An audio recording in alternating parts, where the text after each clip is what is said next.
Беларусь учора, сёння, заўтра. Патрыятычны форум з такой назвай прайшоў у Гродні. На сустрэчу, прысвечаную стагоддзю ўтварэння БССР, запрашэнне атрымалі вучні гарадскіх школ, гісторыкі, ветэраны и гоноровые громадяне Гродно. Все наши гости сегодня смогут от нашей молодежи услышать вопросы на волнующие темы, потому что история – это, конечно, очень главный момент в жизни любого молодого человека. И сегодня я уверена, что у нашей молодежи в рамках форума будет очень много вопросов по самым важным датам, которые необходимо знать нашей молодежи, именно как и в какой период становления происходил весь этот процесс образования Белорусской Советской Социалистической Республики.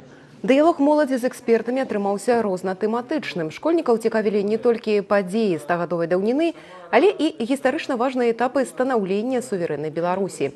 Фактычны расказ спецыялістаў быў дапоўнены успамінамі ветэранаў Великай Отчыннай войны и працы, якія прыйшлі на сустрэчу.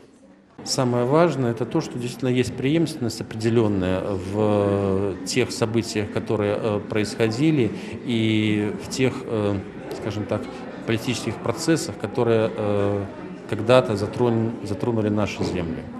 А знание – это того, что предки многих из них сопричастны к тем событиям, которые разворачивались на этих землях. Патрыятычны форум «Беларусь учора, сёння, заўтра» – адно з мерапрыемстваў вялікага плана па святкаванні ў нашай вобласці стагоддзя з дня ўтварэння Беларускай Савецкай Сацыялістычнай Рэспублікі.